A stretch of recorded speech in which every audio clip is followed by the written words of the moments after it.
Assalamualaikum warahmatullahi wabarakatuh. Halo semuanya, saya Putri Fauzia Safa dengan NPM 2102010219219 dari program studi manajemen kelas F. Di video kali ini, saya akan menjelaskan salah satu mata kuliah pendidikan agama Islam, yaitu sumber-sumber hukum Islam. Apa sih hukum Islam itu? Hukum Islam adalah syariat Islam yang berisi sistem kaidah-kaidah yang didasarkan pada wahyu Allah Subhanahu wa Ta'ala dan sunnah Rasul mengenai tingkah laku orang yang sudah dibebani kewajiban, yang diakui dan diyakini, serta yang mengikat semua pemeluknya. Sumber hukum Islam. Sumber hukum Islam ini dibagi menjadi 4, diantaranya 1. Al-Quran. Al-Quran merupakan sumber hukum Islam yang paling besar.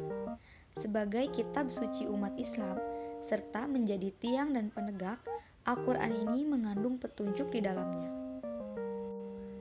Pertama, petunjuk yang berupa pengetahuan tentang struktur kenyataan dan posisi manusia di dalamnya. Kedua, petunjuk yang terdapat dalam ringkasan sejarah manusia, baik para raja, orang-orang suci, nabi, kaum, dan sebagainya. Ketiga, petunjuk yang berupa mukjizat, yaitu kekuatan yang berbeda dengan apa yang dipelajari. Sumber hukum Islam yang kedua yaitu hadis. Hadis merupakan pesan, nasihat, perilaku, atau perkataan Rasulullah SAW. Segala sabda, perbuatan, persetujuan, dan ketetapan dari Rasulullah SAW yang akan dijadikan sebagai ketetapan hukum Islam. 3. Ijma. Ijma dibentuk berdasarkan pada kesepakatan seluruh ulama mujtahid. Ulama yang dimaksud di sini adalah ulama setelah sepeninggalan Rasulullah SAW. 4. Qiyas. Qiyas yaitu sumber hukum yang menjadi penengah apabila ada suatu permasalahan, menjelaskan sesuatu yang tidak disebutkan dalam Al-Quran, hadis, dan ijma dengan cara membandingkan dengan logika. Lalu apa saja sih pembagian hukum Islam? Pembagian hukum Islam yang pertama adalah wajib. Dikatakan wajib apabila mengerjakan sesuatu yang diwajibkan akan mendapatkan pahala, dan apabila meninggalkan kewajiban akan mendapatkan dosa. Contohnya, sholat 5 waktu, puasa, membayar zakat fitrah, dan menunaikan ibadah haji bagi yang mampu. 2. Sunnah. Dikatakan sunnah apabila seseorang yang mengerjakan perintah akan mendapatkan pahala, dan jika tidak mengerjakan tidak akan mendapat dosa. Contohnya, sholat tarawih, sholat idul fitri, dan sholat idul adha. 3. Haram. Dikatakan haram apabila menjauhi sesuatu yang dilarang akan mendapat pahala, dan apabila melakukan sesuatu yang dilarang akan mendapat dosa. Contohnya, berdusta, durhaka kepada orang tua, membunuh, berzina, dan berlaku syirik. 4. Makruh. Dikatakan makruh apabila aturan yang dimakruhkan ditinggalkan, maka jauh lebih baik.